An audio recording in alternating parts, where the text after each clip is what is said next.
Halo, assalamualaikum warahmatullahi wabarakatuh. Teman-teman wanita yang menstruasi, ya bisa saja mengalami masalah menstruasi ataupun haid. Ya masalah umumnya itu adalah nyeri saat menstruasi. Nah, nyeri yang ditimbulkan bisa menyebabkan misalkan kesakitan sampai nggak bisa melakukan aktivitas seperti biasa, ada yang sampai muntah. Ya tentu semua itu mengganggu aktivitas teman-teman sehari-hari. Ya karena nyerinya. Nah, ini nyeri menstruasi kalau dalam bahasa medisnya disebut dengan dysmenorrhea.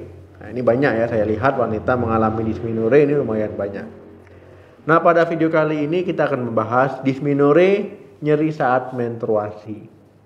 Dysmenorrhea ini adalah istilah medis ya untuk nyeri saat haid ataupun menstruasi. Nah, dysmenorrhea ini bisa terjadi saat menstruasi ataupun sebelum menstruasi. Nah, jadi bisa saat ataupun bisa sebelum. Nah, mungkin beberapa orang ada yang mengalami nyeri saat menstruasi itu ringan ya. Kalau ringan ya nggak masalah ya. Itu biasanya nggak bisa menimbulkan keluhan yang berarti. Tapi kalau dysmenorrhea yang teman-teman alami berat ya sampai mengganggu aktivitas ya tentu ini sangat tidak nyaman sekali ya karena bisa sampai begitu kesakitan ya saat mengalami dysmenorrhea. Nah, teman-teman ya secara umum dysmenorrhea itu ada dua, dysmenorrhea primer dan dysmenorrhea sekunder. Nah, kalau dysmenorrhea primer ya itu terjadi ya nyeri headnya ataupun nyeri menstruasi itu karena kontraksi dari otot rahim ya. Kontraksi dari otot rahim ya biasanya kram ya, bisa nyeri di perut bagian bawah ya sampai menjalar ke punggung ataupun menjalar ke paha. Kemudian dysmenorrhea ini juga bisa disertai dengan gejala lain, misalkan mual, muntah, lesu, lemah ya, tidak nafsu makan, yang jelas sampai diare. Nah, teman-teman, ya dysmenorrhea primer ini bisa terjadi 1 sampai 2 hari sebelum menstruasi atau saat selama menstruasi. Nah, ini dysmenorrhea primer. Yang kedua, dysmenorrhea sekunder. Nah, teman-teman, dysmenorrhea sekunder ini masalahnya yang terjadi pada organ reproduksinya. Ya, biasanya terjadi sebelum menstruasi ya. Sebelum menstruasi. Dan biasanya gejalanya ataupun rasa nyerinya itu bisa menetap, bisa waktu yang lama. Kemudian kalau dysmenorrhea sekunder itu biasanya juga tidak ada keluhan seperti mual, ya, muntah, diare. Nah, seperti itu. Dok, tanda dan gejala dari dysmenorrhea apa aja nih? Nah, teman-teman, ya tanda ataupun gejalanya itu bisa berbeda ya antara wanita. Tetapi ada gejala umum yang memang sering terjadi. Yang pertama itu rasa nyeri ataupun kram, yaitu di perut bagian bawah. Nah, kemudian bisa menjalar ke punggung ataupun ke paha bagian dalam.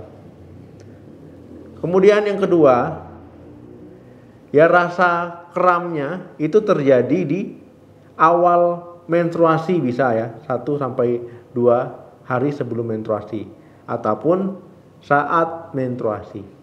Nah, yang ketiga, sifat nyerinya itu lebih intens dan konstan.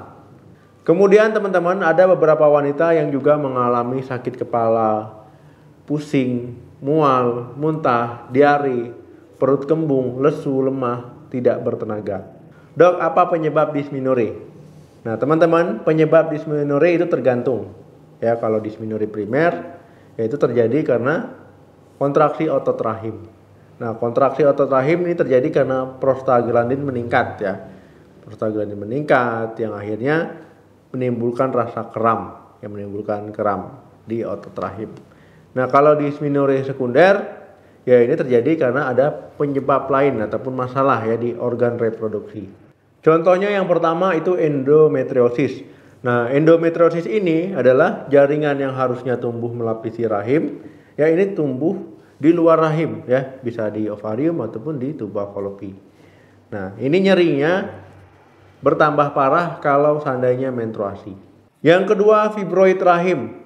Nah, fibroid rahim ini adalah tumor jinak ya, bisa muncul di atas ataupun di otot rahim itu. Nah, kalau seandainya menstruasi otomatis saat kontraksi ya itu pasti menimbulkan nyeri. Yang ketiga, radang panggul. Nah, radang panggul kan disebabkan oleh infeksi bakteri, otomatis ya sedang radang aja sakit, apalagi ketika menstruasi datang, ya itu pasti tambah sakit. Yang keempat, adenomiosis. Nah, teman-teman, ini kondisi yang lumayan langka ya. Jadi jaringan yang harusnya melapisi rahim ini tumbuh menembus dinding rahim. Ya, biasanya orang mengalami perdarahan yang hebat ya ketika menstruasi dan juga berlangsung lebih lama. Nah, biasanya juga rasa nyerinya juga lebih intens. Yang kelima, penyempitan rahim. Penyempitan rahim atau stenosis cervix. Nah, ini terjadi ya ketika darah menstruasi mau keluar ke vagina, ya karena ada penyempitan, ya otomatis akan terganggu, terhalang. Ya otomatis tekanan di dalam rahim akan tinggi ya.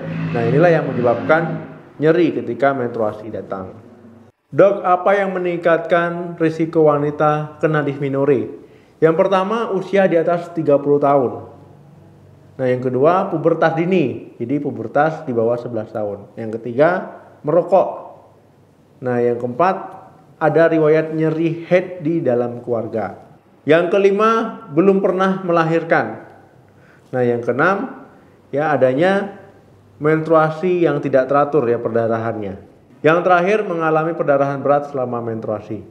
Nah, teman-teman, ya, jadi dysmenorrhea itu bisa terjadi pada siapa saja ya. Bisa terjadi, bisa dysmenorrhea primer, bisa dysmenorrhea sekunder. Dysmenorrhea primer tadi ya karena kontraksi otot rahim. Kalau dysmenorrhea sekunder ya ada masalah di organ reproduksinya. Nah, jadi kalau seandainya teman-teman mengalami dysmenorrhea ya, teman-teman bisa melakukan kompres air hangat menggunakan botol, dibalut di area yang nyeri. Nah, kemudian teman-teman juga bisa mengkonsumsi paracetamol ya untuk anti nyerinya. Kalau dengan cara itu tidak kunjung membaik ya sebaiknya konsultasikan ke dokter ya untuk dilakukan pemeriksaan lebih lanjut. Oke teman-teman, terima kasih yang sudah menonton video ini sampai habis. Jangan lupa like, share, dan komen. Sampai ketemu lagi di video saya selanjutnya. Salam sehat, sampai jumpa.